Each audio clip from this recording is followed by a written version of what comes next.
Hello दोस्तों, आज हम स्टार्ट करेंगे अपना सेकंड जो दूसरा आपका इम्पोर्टेंट सॉल्ट है जो आपका एग्जाम में सबसे ज्यादा पूछा जाता है और नॉर्मल लाइफ में भी आपको इसके बारे में पता होना चाहिए, जिसका नाम क्या है? Baking soda. आज हम किसके बारे में स्टडी करने वाले हैं? बेकिंग सोडा के बारे में स्टडी करेंगे। और क्या आपके इसके कितने डिफरेंट नेम से इसको जाना जाता है, इसका केमिकल फॉर्मूला, इसकी प्रिपरेशन। ठीक है, इन चीजों के बारे में हम क्या करेंगे? स्टडी करेंगे और भी चीजें साथ के साथ आपको पता चलती जाएंगी।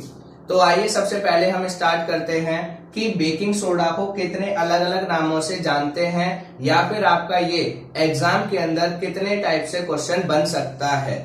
ठीक है, तो सबसे पहला तो डायरेक्टली क्वेश्चन बन जाता है, राइट आपका what is baking soda, right it's name, it's preparation and uses. आपसे ये तीनों ही चीजें पूछते हैं जनरली, या सिर्फ आपसे क्या पूछेंगे? Right the uses of baking soda. तो आपको इसीलिए ये तीनों चीजें पता होनी चाहिए। एक तो सबसे सिंपल पैटर्न हुआ इस तरीके से। दूसरा पैटर्न क्या हुआ दोस्तों? आपसे पूछ लेगा कि सोडियम बाइकार्बोनेट को लिखिए या सोडियम हाइड्रोजन कार्बोनेट, या आपका ये फॉर्मूला दे देगा, या आपका क्या लिख के दे देगा? A substance which is used to make crispy pakoras. Identify that substance and write its chemical name, preparation and uses. तो आपको क्या होता है? कंफ्यूजन होता है। आप सिर्फ बेकिंग सोडा को याद करते हैं। आपको क्या करना है? धीरे धीरे, इसीलिए मैंने सारे नाम, जितने नामों से एग्जाम में क्वेश्चन आया है या आ सकता है, वो सारे आपके यहाँ पे लिख दिए हैं। ये सारे के सारे जो नाम हैं, ये बेकिंग सोडा के ही नाम हैं। ये आपको कंपटीशन में भी हेल्प करते हैं, कॉम्पिटिटिव क्वेश्चंस में भी ये आता है। ठीक है, तो बेकिंग सोडा को सबसे पहला नाम किस नाम से जाना जाता है? Sodium bicarbonate. दूसरा नाम सोडियम हाइड्रोजन कार्बोनेट। तीसरा जो इसका फॉर्मूला है NaSCO3। चौथा जो आपका टू मेक क्रिस्पी पकौड़ास, ठीक है, या टू मेक क्रिस्पी पकौड़ास, जो भी आप बोलना चाहें। तो ये बेसिकली इतने नामों से अभी तक पेपर में क्वेश्चन आया हुआ है, इसीलिए मैंने ये नाम लिखे हैं। बाकी आप इनको एक दो तरीके से और कैसे आ सकता है वो भी मैं आपको बताऊंगा। आई होप आपको ये चीज क्लियर हो गई होगी। क्या ये बहुत टफ नहीं है? ये जैसे ही आप नेम पे जाओगे आपको अपने आप क्लियर हो जाएगा। मैंने जब आपको चैप्टर नंबर इसी में आपको रिएक्शंस पढ़ाई थी तो आपको बताया था SCO3 किसका सिंबल होता है? बाइकार्बोनेट का, और इसी को हाइड्रोजन कार्बोनेट भी कहते हैं। अगर आपको वो कंसेप्ट याद है तो ये दो नाम तो अपने आप ही याद हो गए कि बेकिंग सोडा को सोडियम हाइड्रोजन कार्बोनेट या सोडियम बाइकार्बोनेट कहते हैं। तीसरा, ये यूज कहाँ होता है? तो आपको पता है, पकौड़ा, जो आपके पकौड़े बनाते हो, पकौड़े को क्रिस्पी करने के लिए, या फिर आपकी जो खस्ता कचौड़ी बनाते हो, उन सब में ये आपका सबसे ज्यादा यूज होता है बेकिंग सोडा। तो हम इन्हीं के बारे में स्टडी करेंगे, इन्हीं के बारे में पढ़ेंगे। तो क्लियर हो गया ये डिफरेंट नेम। ये मैंने एडिशनल ऐसे ही नहीं लिखवाया, ये इसलिए लिखवाया है क्योंकि इससे आपका पेपर में क्वेश्चन बनता है इन हेडिंग से, इसलिए मैंने आपको बताया कि इस नाम से भी क्वेश्चन आ सकता है। ठीक है, you have sodium bicarbonate, right it's name, uses and preparation. ठीक है, राइट यूजेस, प्रिपरेशन एंड आपका chemical name of sodium hydrogen carbonate. और क्रिस्पी पकौड़ा का तो आया हुआ है। ठीक है, ये सारे भी, तो इसीलिए आपको मैंने ये अलग अलग नेम बताए हैं। अब चलते हैं अपने मेन कंटेंट पे, जहां से आंसर लिखना शुरू होगा। समझ में आ गई ये वाली हेडिंग? ये आपके वो जनरल नाम है जिनसे बेकिंग सोडा को जाना जाता है। इन और नामों से भी आप इसको जानते हैं। अब कि इसका केमिकल फॉर्मूला क्या होता है? सबसे पहला जो मैंने आपको 3 पैटर्न बताए थे लिखने के, आप उसका केमिकल फॉर्मूला लिखेंगे, उसकी क्या लिखेंगे आप? प्रिपरेशन, उसके क्या लिखेंगे? यूजेस। यही क्वेश्चन आपका 3 मार्क्स में बनता है। ठीक है, अब इसमें से टीचर की मर्जी है कि खाली प्रिपरेशन पूछ ले, खाली यूजेस पूछ ले, जैसे भी वो मॉडिफाई। बट आपको अगर तीनों चीज याद करोगे तो आपको बहुत एडवांटेज रहेगा। ठीक है, अब चलते हैं सबसे पहले कि केमिकल फॉर्मूला, बेकिंग सोडा का केमिकल फॉर्मूला क्या होता है? बेकिंग सोडा का केमिकल फॉर्मूला होता है NaHCO3, जिसको हम दो नाम से जानते हैं, सोडियम हाइड्रोजन कार्बोनेट या सोडियम बाइकार्बोनेट। तो आप इसको ये दोनों नाम भी लिख सकते हैं, मैंने स्पेस की वजह से नहीं लिखे। और दूसरा, यही चीज मैं ऑलरेडी यहाँ पे लिख भी चुका हूं। तो आपको ऐसा नहीं है कि कोई अलग चीज है, सेम यही है, बट टीचर ट्विस्ट करने के लिए क्वेश्चन को थोड़ा सा मॉडिफाई करते हैं, तो वो आपको पता होना चाहिए। तो क्या कंसेप्ट है कि आपका बेकिंग सोडा का केमिकल फॉर्मूला क्या होता है, NaHCO3, जिसको सोडियम हाइड्रोजन कार्बोनेट या सोडियम बाइकार्बोनेट के नाम से भी जाना जाता है। ठीक है, ये आपका पॉलिटेक्निक में भी हेल्प करेगा और ये गवर्नमेंट जॉब के जितने एग्जाम्स होते हैं उनमें भी ये क्वेश्चंस आया हुआ है, चाहे पीसीएस लेवल तक का हो, चाहे आपका लोअर डी ग्रेड की जॉब का हो, ये आता है क्वेश्चन। ठीक है, ये आपको देख जाएगा कई बार। पॉइंट क्लियर हो गया? तो ये आपका क्या हो गया, केमिकल फॉर्मूला, ये आपकी क्या होगी उसका बेकिंग सोडा का केमिकल फॉर्मूला। क्लियर? अब चलते हैं दोस्तों प्रिपरेशन पे। किस पे चलते हैं? प्रिपरेशन, कि अगर आप बेकिंग सोडा को बनाना चाहें तो कैसे बना सकते हैं, या फिर बेकिंग सोडा किस किस के यूज से बनता है। तो मैंने यहाँ पे आपकी प्रिपरेशन हेडिंग डाल रखी है और ये लिख रखा है। ठीक है, आप यहाँ पे क्या करेंगे, इसके ये नेम भी लिख देना, sodium hydrogen carbonate, sodium bicarbonate. मैंने स्पेस की वजह से नहीं लिखे। प्रिपरेशन, अब देखिए प्रिपरेशन में क्या है कि जब आप सोडियम क्लोराइड, अब मैंने आपको सबसे पहले जिस दिन आपको सॉल्ट का इंट्रोडक्शन कराया था, मैंने आपको क्लोर एल्कली प्रोसेस बताई थी और बोला था कि उसमें जो आपके बनते हैं, सोडियम क्लोराइड आपका रॉ मटेरियल होता है, क्योंकि या तो ये डायरेक्टली यूज होगा या इसके बने हुए प्रोडक्ट्स कहीं ना कहीं यूज होंगे। तो देखिए इसमें क्या यूज हुआ है, सोडियम क्लोराइड डायरेक्टली यूज हो गया। तो सोडियम क्लोराइड में हमने नमक को किसमें डिसॉल्व कर दिया, वाटर में, और उसमें क्या कंबाइन, क्या पास कराई, कार्बन डाइऑक्साइड, और क्या पास कराई, अमोनिया। तो क्या मतलब हुआ, जब आप सोडियम क्लोराइड को वाटर में डिसॉल्व करते हैं और उसमें कार्बन डाइऑक्साइड और अमोनिया गैस पास करते हैं, या इन दोनों को भी मिलाते हैं, तब आपका रिएक्शन होती है। और रिएक्शन होने के बाद आपको क्या मिलता है दोस्तों, NH4Cl, जिसको अमोनियम क्लोराइड कहते हैं। आप इसको लिख लीजिएगा, मैंने स्पेस की वजह से नहीं लिख पाया। क्या कहते हैं, अमोनियम क्लोराइड, और साथ में क्या मिल जाएगा आपको, बेकिंग सोडा। तो ये आपकी बेकिंग सोडा की क्या हो गई दोस्तों, प्रिपरेशन हो गई। तो बेकिंग सोडा कैसे बनता है, जब आप सोडियम क्लोराइड को वाटर में डिसॉल्व करते हैं और कार्बन डाइऑक्साइड और अमोनिया भी उसके साथ कंबाइन कराते हैं, तो आपको बेकिंग सोडा और साथ में क्या मिलता है, अमोनियम क्लोराइड मिलता है। ये आपकी क्या हो गई, प्रिपरेशन। और मैं उम्मीद करूंगा कि आप इस केमिकल रिएक्शन को याद रखेंगे, सेंटेंस आप खुद बना लेंगे, इस केमिकल रिएक्शन को याद रखिएगा। कुछ नहीं है, 2 या 3 बार आप इस रिएक्शन को लिखेंगे, अपने आप याद हो जाएगी। Sodium chloride plus water plus carbon dioxide plus ammonia, जैसे ही आप इन चारों को कंबाइन कराएंगे तो एक तो निकलेगा बेकिंग सोडा और दूसरा क्या निकलेगा, अमोनियम क्लोराइड। ठीक है, जैसे ही आप 2 या 3 बार इसको लिखेंगे, ये आपको अपने आप याद हो जाएगी।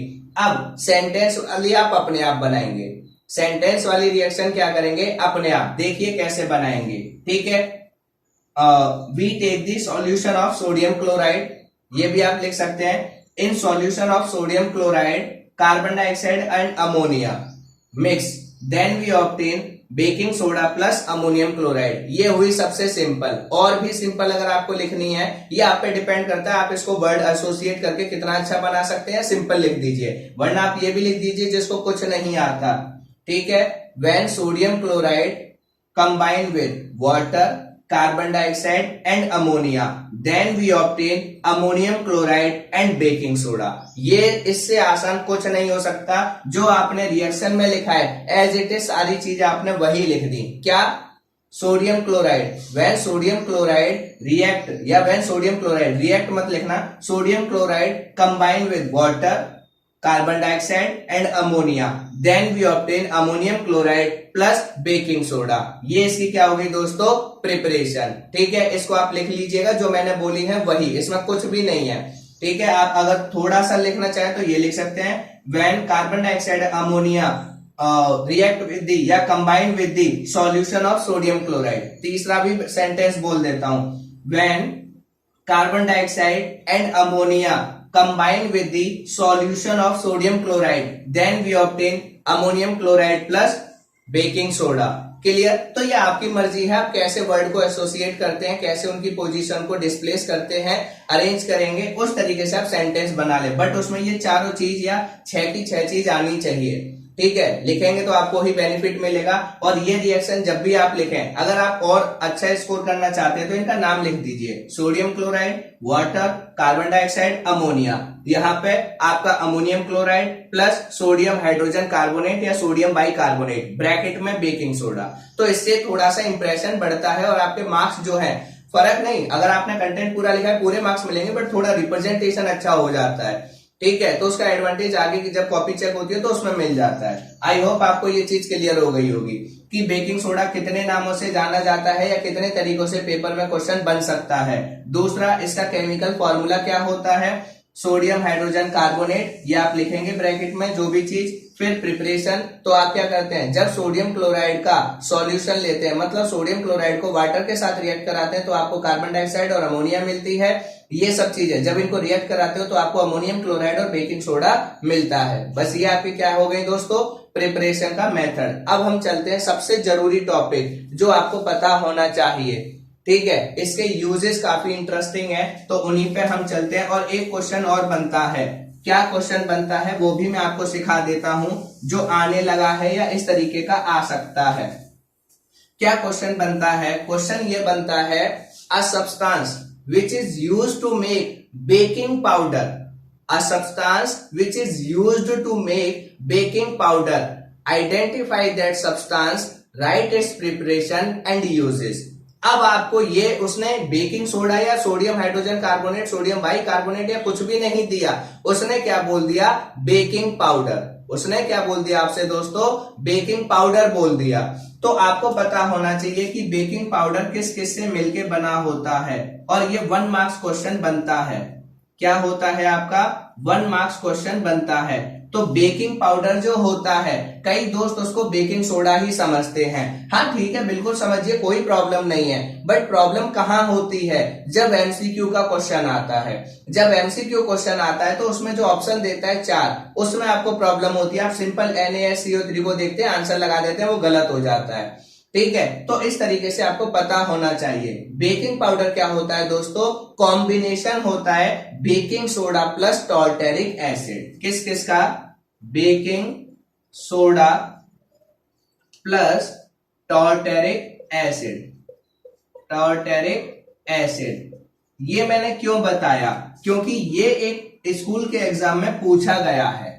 ठीक है, ऐसा नहीं है, बताने के लिए बहुत सारी चीजें हैं, बट मैं आपको वही बता रहा हूं जो आपके डिफरेंट डिफरेंट तरीके के क्वेश्चन मैंने देखे हैं, जो मुझे दिखाई दिए हैं। तो बेकिंग पाउडर क्या है, अब इसमें क्या पूछा था, क्वेश्चन में ये पूछा था, baking powder is combination of, ठीक है, या baking powder, when we prepare baking powder then which acid we use. तो बच्चों को जिनको नहीं पता था उन्होंने आंसर लिखा ही नहीं कि ये क्वेश्चन ही गलत है, जबकि ये एनसीईआरटी में लिखा हुआ है। जब आप एक एक लाइन स्टडी करेंगे तब आपको मिलेगा। तो क्या है, बेकिंग पाउडर किस किस का कॉम्बिनेशन होता है, बेकिंग सोडा और टार्टेरिक एसिड का।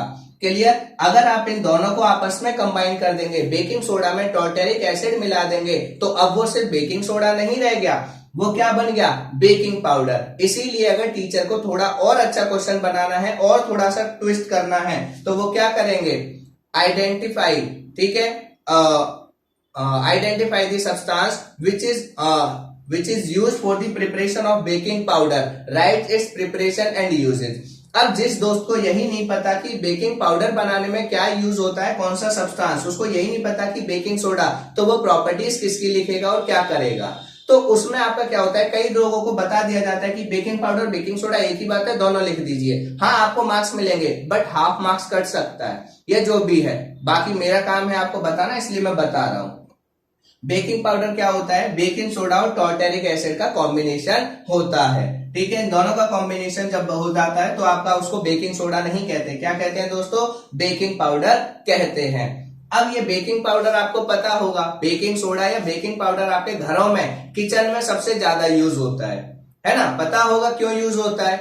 ये इसलिए यूज होता है दोस्तों, ताकि आपका क्या है, जो भी आपका, कई बार क्या होता है, रेट ऑफ, जो आपकी जो जिसको अगर मैं कहूं पकाने की, जो आपका पकाने का टाइम पीरियड है ना, कुक करने का जो टाइम पीरियड है उसको घटाने के लिए, कि अगर वो क्या कर रही है, वो चीज आपने डाली वो 5 मिनट में पक रही है, तो बेकिंग सोडा अगर आप डालेंगे या बेकिंग पाउडर तो वो 5 की जगह 3 मिनट में पक जाएगी। तो आपकी एनर्जी क्या हुई, कम खर्च हुई, ठीक है, आपकी मेहनत भी कम लगी, वही काम आपका कम मिनट में होके तैयार हो गया। तो ये सारी चीजें आप किचन में करते हैं, जब पकौड़े वगैरह बनाते हैं या फिर आपकी क्या बनाते हैं आप, खस्ता कचौड़ी बनाते हैं, या कोई भी ऐसी चीज जो आपको चटपटी या कुरकुरी करारी चाहिए, उसमें आप बेकिंग पाउडर या बेकिंग सोडा को यूज करते हैं। या फिर सबसे सिंपल छोले भटूरे बनाने के लिए बोला जाता है मैदा में मिला लो, ठीक है, ये सब आपको पता है। तो वहां क्या है, बेकिंग पाउडर को हम यूज करते हैं, बेकिंग सोडा वो भी कर लेंगे, बेकिंग पाउडर को जनरली वहां यूज किया जाता है। आगे बात समझ में कि छोटा सा डिफरेंस जो बेकिंग सोडा और बेकिंग पाउडर में है, baking soda simple sodium hydrogen carbonate, और बेकिंग पाउडर जब sodium hydrogen carbonate baking soda में टॉर्टेरिक एसिड मिला दिया जाता है तो वो क्या बन जाता है, बेकिंग पाउडर बन जाता है। अब क्वेश्चन ये है दोस्तों कि जब आप कुकिंग के टाइम पे पकौड़ों को या खस्ता कचौड़ी को तलते हैं, कढ़ाई में डालते हैं, तो वो क्या होता है, हीट होता है। जब वो हीट होता है तो हीट होने पर उसमें कौन सी रिएक्शन होती है, जब वो हीट होगा, गर्म होगा, तो क्या रिएक्शन होगी, उस टाइम पे क्या बनता है। तो आइए इसको भी देख लेते हैं, इसको भी समझ लेते हैं, ठीक है। तो अपॉन हीटिंग, हीटिंग लिख सकते हो या कुकिंग लिख सकते हो। मतलब बेसिकली हमने क्या किया, जो आपका पकौड़ा है, जो आपका पकौड़ा है या फिर आपका क्या है, अगर मैं बात करूं खस्ता कचौड़ी, जिसमें आपने बेकिंग पाउडर या बेकिंग सोडा मिलाया है, उसको मिलाने के बाद आपने कढ़ाई में डाला, तेल में डाला। जब कढ़ाई में तेल में डालते हो तो उसमें कुछ होता होगा, क्या उसका साइज भी फूलने लगता होगा, उसके बाद उसमें करारापन भी आता होगा और कुछ आवाजें चटर पटर की भी आती हैं। तो वो क्या होता है, क्या उस टाइम पे भी कोई केमिकल रिएक्शन होती है? आंसर है हाँ, बिल्कुल केमिकल रिएक्शन होती है। कौन सी केमिकल रिएक्शन होती है, आइए उसको देखते हैं, ये जरूरी है, इसीलिए मैंने आपका यहाँ पे लिखा है अपॉन हीटिंग और कुकिंग। तो क्या होता है, आपने लिया बेकिंग सोडा NaSCO3, आपने इसको क्या किया दोस्तों, हीट किया। आपने इसको क्या किया, हीट, हीट का मतलब गर्म किया है आपने। जैसे ही, क्योंकि तेल में जब आप डालते हैं तो वो गर्म ही होता है, जैसे ही आप डालेंगे तो यहाँ पे एक रिएक्शन होती है, Na2CO3 plus H2O plus CO2, ये आपकी रिएक्शन होती है जब आप बेकिंग सोडा डालते हैं कढ़ाई में। कढ़ाई का मतलब पकोड़े में मिला के जब उसको डालते हैं, तो जब आप उसको डालते हैं तो जो आपका बेकिंग सोडा है वो गर्म होने पर टूट जाता है। किस किस में, सोडियम कार्बोनेट में, वाटर में और कार्बन डाइऑक्साइड में।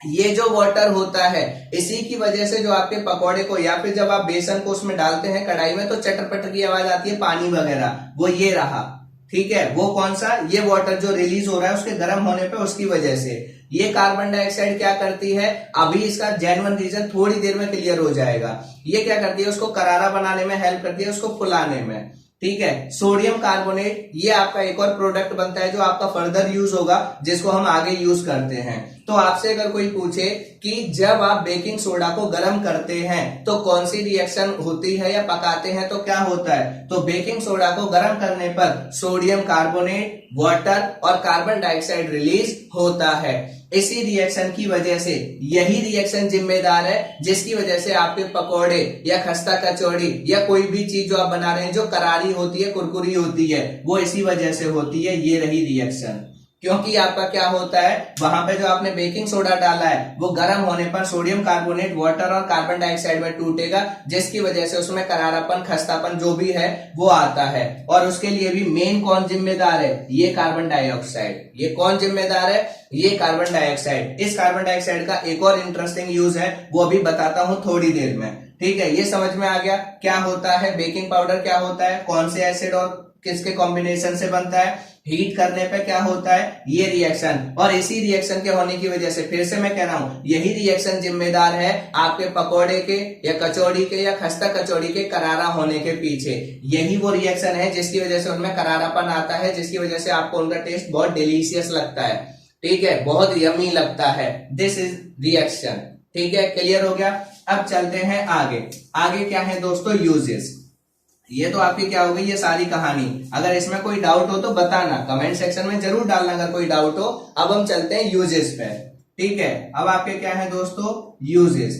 यूजेस क्या है आपका? सबसे सिंपल तो हम इसको किचन में यूज करते हैं, ठीक है। सबसे सिंपल हम इसको क्या करते हैं? किचन में यूज करते हैं। क्या बनाने के लिए? क्रिस्पी पकौड़ा बनाने के लिए या खस्ता कचौड़ी बनाने के लिए। तो आप सिंपल लिख सकते हो used in kitchen to make crispy pakoras. मैं लिख देता हूं, ठीक है, वो आप लिख लेना, मैं शॉर्ट में लिखूंगा टू मेक क्रिस्पी पकौड़ास, ठीक है। क्लियर हो गया? ये फर्स्ट पॉइंट है, फर्स्ट यूज है जनरल। सेकंड वाला यूज आपके लिए काफी जरूरी है, काफी काम का है। काम का कैसे है और क्यों जरूरी है, आइए उसकी बात करते हैं। रीजन क्या है दोस्तों? सेकंड में मैं आपको क्या बताना चाहता हूं कि जो आपका केक होता है, पाव रोटी या जिनमें आप बेकिंग सोडा मिलाते हैं, वो आफ्टर सम टाइम क्या हो जाती है? फ्लफी हो जाती है, फूल जाती है, स्पंजी हो जाती है। केक खाया है सबने, पार्टी में, बर्थडे में, एनिवर्सरी में, कहीं भी जब आप जाते हैं केक मिलता है, या पेस्ट्री खाई होगी। केक या पेस्ट्री जैसे ही आप देखा होगा कभी, तो वो साइड में बहुत फूली होती है, उसमें छोटे छोटे होल होते हैं, गैप होते हैं, छोटे छोटे होल होते हैं, ठीक है। अब जैसे ही आप उनको मुंह में अंदर रखते हैं, वो क्या हो जाता है? पिचक जाता है पूरा। तो वो जो उसमें स्पंजी नेचर आया केक के अंदर, मिल्क केक की बात नहीं कर रहा हूं, केक जो सिंपली केक हो गया, पेस्ट्री हो गई। इसी तरीके से अगर आप पाव रोटी जिसमें बेकिंग सोडा मिला के, तो उनमें क्या होता है? उनको जब आप देखो तो उनके सरफेस पे छोटे छोटे छेद बन जाते हैं, और वही छेद जिम्मेदार होते हैं उनमें क्या करने के लिए? उनके स्पंजी नेचर के लिए। जो आपका केक स्पंजी नेचर का बनता है, जो आपकी पेस्ट्री के स्पंजी नेचर की बनती है, ये स्पंजी नेचर की क्यों बनती है? क्या रीजन है इसके पीछे? इसके पीछे भी रीजन बेकिंग सोडा का ही है, और वो रिएक्शन आपको याद होनी चाहिए। मैं बता रहा हूं कि क्या होता है, क्यों होता है। इसको आप नॉर्मली भी देख सकते हो। ब्रेड, जो आप घर में ब्रेड लाते हो, ब्रेड को कभी देखना, आप खा लेते हो, बिल्कुल सही है, खाने के लिए ये खानी है, ठीक है। बट सिंपल कंसेप्ट की अगर आप उसको देखोगे तो उस पर भी सरफेस पे, ब्रेड पे छोटे छोटे छेद होते हैं बीच बीच में। वो छेद क्यों होते हैं, किसकी वजह से होते हैं, और वो जो इसमें स्पंजी नेचर आया है वो क्यों आया है, क्या कारण है उसका? केक के पीछे, केक हो गई, पेस्ट्री हो गई, ब्रेड हो गई, ऐसी बहुत सारी चीजें हैं जिनमें छोटे छोटे होल्स आ जाते हैं, और वो स्पंजी नेचर की भी होती हैं। क्यों? कौन जिम्मेदार है? आइए बताता हूं कौन जिम्मेदार है। आंसर है आपका कौन? Baking soda. कौन जिम्मेदार है दोस्तों? बेकिंग सोडा जिम्मेदार है। अब होता क्या है, एक रिएक्शन होती है बहुत प्यारी सी, ठीक है। तो यहाँ पे ये पॉइंट आप लिख सकते हो, जो आपका केक होता है, पेस्ट्रीज होती हैं, वो क्या बन जाती हैं? स्पंजी बन जाती हैं, वो इसी रिएक्शन की वजह से, वरना सेकंड में लिखना है यहाँ पे, ठीक है। अब रिएक्शन देखो कौन सी होती है। आपने बेकिंग सोडा डाला उसमें, हाँ जी बिल्कुल डाला।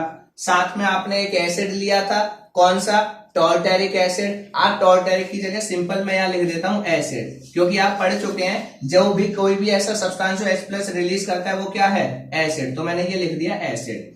ये क्या है आपका? बेकिंग पाउडर, ठीक है, या बेकिंग सोडा आप लिख सकते हैं, ये रहा। अब इसको डाल के आपने क्या किया दोस्तों? हीट किया। इसको डाल के आपने क्या किया? हीट, ठीक है, या इसको नॉर्मली रखा। ये रिएक्शन जब ये होती है तो इसमें बेसिकली क्या निकलता है? CO2 plus H2O। ये रिएक्शन परफॉर्म होती है मेनली, क्या होता है आपका? CO2 प्लस H2O, और साथ में आपका क्या निकलता है? Sodium salt. कोई भी सॉल्ट बनेगा, अब उसका नाम नहीं है, वो एसिड के अकॉर्डिंग बदल जाएगा। आप एसिड बदलोगे तो वो सोडियम का सॉल्ट बदल जाएगा। ये चीजें आपको मिलती हैं। आपने बेकिंग सोडा लिया, उसमें कोई भी एसिड मिलाया, कोई भी HCl, H2SO4, ये नहीं, जनरली टॉर्टेरिक एसिड या कोई माइल्ड एसिड। सबसे पहले तो हम प्रीफर करेंगे टॉर्टेरिक एसिड को ही। मैंने उसका फॉर्मूला इसलिए नहीं लिखा क्योंकि वो आपको याद नहीं करना, आपके सिलेबस में नहीं है, हायर क्लासेस में है। तो मैंने सिर्फ क्या लिख दिया? एनी एसिड, ठीक है, एनी एसिड जो H+। अब जब ये आपस में रिएक्शन होगी, इस रिएक्शन के होने पर इसमें क्या निकलेगी? CO2, क्या निकलेगा? वाटर, और इसमें क्या निकलेगा? Sodium salt. इसमें हमारा उनको करारा करने, उनको क्या करने के लिए? स्पंजी करने के लिए। आपकी ब्रेड जो स्पंजी होती है, जो आपका केक स्पंजी होता है, ये सब जो स्पंजी होते हैं, ये दोस्तों इस कार्बन डाइऑक्साइड की वजह से होते हैं। ये किसकी वजह से होते हैं? ये कार्बन डाइऑक्साइड। होता क्या है कि जब आप केक बनाते हैं, या फिर आप पेस्ट्री बनाते हैं, या ब्रेड बनाते हैं, उससे पहले उसके अंदर क्या डालते हैं आप? Baking soda plus any acid, मतलब आप समझ सकते हो बेकिंग पाउडर। जैसे आपने वो मिलाया, उसके बाद उसको जब ओवन में रखते हो हीट होने के लिए, जो भी है, जैसे आपने देखा होगा किसी पे भी जाना, बेकरी वाले पे, वो थोड़ा सा हीट, अब वो जब हीट करते हैं उस टाइम पे ये टूटता है। किस किस में? CO2, H2 और सोडियम सॉल्ट। ये दोनों उतने हमारे काम के नहीं है, हमारे काम का है ये।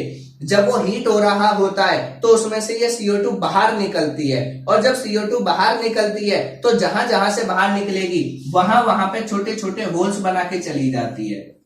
जहां जहां से ये CO2 बाहर निकलेगी वहां वहां पे क्या बना के चली जाएगी, छोटे छोटे होल्स। और ये जो छोटे छोटे होल्स बनेंगे कार्बन डाइऑक्साइड की वजह से, इन्हीं की वजह से वो कैसी हो जाएगी, फ्लफी, आपकी क्या हो जाएगी, स्पंजी हो जाएगी। यही रीजन है कि जब आप बेकिंग सोडा मिलाते हैं तो उस चीज में छोटे छोटे दाने आ जाते हैं, छोटे छोटे होल्स आ जाते हैं, और वो आपको कैसी लगती है, स्पंजी लगती है। तो वो स्पंजी लगने का या फिर आपकी कैसी लगती है, काफी सॉफ्ट या पिचक जाती है, वो रीजन इसी CO2 के लिबरेशन का है। क्योंकि जब आप ये डाल के, बेकिंग सोडा जब डाल के उसको हीट करते हैं, हीट का मतलब स्ट्रांगली हीट नहीं, थोड़ा सा स्टीम वगैरह या उस तरीके से, तो जब आप ओवन में रखकर उसको हीट करते हैं तो वो क्या करती है, उसमें से ये रिएक्शन होती है जिसकी वजह से कार्बन डाइऑक्साइड लिबरेट होती है। कार्बन डाइऑक्साइड क्या निकलती है, बाहर, और जो कार्बन डाइऑक्साइड बाहर निकलती है, इसी कार्बन डाइऑक्साइड के बाहर निकलने की वजह से वो चीज आपकी कैसी हो जाएगी, स्पंजी हो जाएगी। वो चीज कैसी हो जाएगी दोस्तों, स्पंजी हो जाएगी। ठीक है, यही कार्बन डाइऑक्साइड जिम्मेदार है उसके स्पंजी होने के लिए। आगे बात समझ में या नहीं, तो ये बहुत जरूरी पॉइंट है। हाँ ठीक है, आप जैसे भी याद करें, बट रीजन बताना बहुत जरूरी है। तो रीजन क्या है कि आपका जो केक वगैरह होते हैं, जो पेस्ट्रीज होती हैं, वो आपकी कैसी लगती है, आपको स्पंजी लगती हैं। क्यों, क्योंकि जब आप उनको हीट करते हैं उस टाइम पे लिबरेशन, CO2 लिबरेट होती है, जिसकी वजह से वो कैसी बन जाती है, स्पंजी बन जाती है। यही रीजन ब्रेड में भी अप्लाई होता है। तो आप सेकेंड पॉइंट लिख सकते हैं, it is used to make spongy of cake and pastries. ठीक है, कि आपके केक और पेस्ट्रीज को क्या करने के लिए, स्पंजी करने के लिए ये यूज होती है। समझ में आ गई बात, क्लियर हो गया। ये आपका काफी जरूरी है। और कोई भी चीज स्पंजी क्यों होती है, बेकिंग सोडा डालने की वजह से क्यों होती है, क्योंकि जब उसको आप हीट करने के लिए रखते हैं तो उसमें से CO2 बाहर निकलती है, जिसकी वजह से वो स्पंजी बन जाती है, उसमें छोटे छोटे होल्स बन जाते हैं। क्लियर। अब चलते हैं आगे। आगे कौन सा पॉइंट है दोस्तों, आगे आपका पॉइंट है जो थर्ड यूज है इसका। सेकंड आपने देख लिया क्या है, सेकंड आपका क्या हो जाएगा, for spongy nature of pastries और आपके केक्स ETC। ठीक है, मैं शॉर्ट में लिख रहा हूं, आप सेंटेंस बना लीजिए। ठीक है, कि पेस्ट्रीज और केक का जो स्पंजी नेचर आता है वो भी बेकिंग सोडा, और मैंने आपको बता दिया बेसिकली कौन जिम्मेदार है उसके लिए, CO2। अब इसका थर्ड यूज क्या है दोस्तों, जो घर में आपने सुना होगा कि किसी ने बहुत ज्यादा पकौड़े खा लिए या बहुत ज्यादा तली हुई चीज खा ली, उसके पेट में क्या हो गई, खट्टी डकार शुरू हो गई। It is known as acidity. जब उसको एसिडिटी हो जाती है तो आप क्या करते हैं, घर में बाहर जाने का, जैसे भी लॉकडाउन हुआ है तो आप बाहर नहीं जा सकते, इमरजेंसी हो, तो आप क्या करेंगे, घर में ढूंढेंगे बेकिंग सोडा तो नहीं है, बेकिंग पाउडर तो नहीं है, बेकिंग सोडा या बेकिंग पाउडर, क्योंकि उसको एसिडिटी होती जा रही है, एसिडिटी हो रही है तो आपने न्यूट्रलाइजेशन रिएक्शन पढ़ी है, एसिड के इफेक्ट को कौन न्यूट्रलाइज करेगा, बेस। तो आपको पता है बेकिंग सोडा कौन से नेचर का होता है, बेसिक नेचर का। तो आपका क्या होता है, एसिडिटी को खत्म करने के लिए ये यूज होता है। तो हम इसको क्या कह सकते हैं, it is used as an antacid. ये एंटा एसिड के तरीके से यूज होता है घरों में ये आपका क्या होता है, घरों में या कहीं भी एंटा एसिड के तौर पे यूज होता है। एंटा एसिड क्या होते हैं आपके, जो एसिडिटी को रिमूव करते हैं या एसिडिटी को खत्म करने में हेल्प करते हैं। तो बेकिंग सोडा क्रिस्पी पकौड़ा में यूज होता है, पेस्ट्री और केक के स्पंजी नेचर के लिए जिम्मेदार है, और ये एंटा एसिड एसिडिटी में यूज होता है। आप लिख सकते हैं, it is used an antacid in acidity.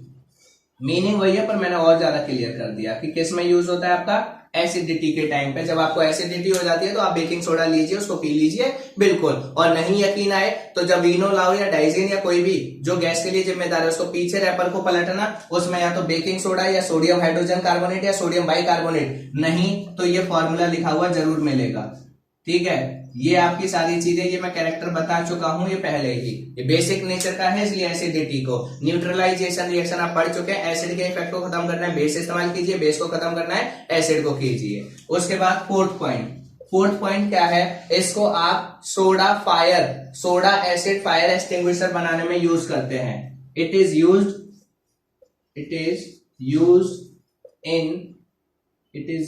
In soda acid fire extinguisher.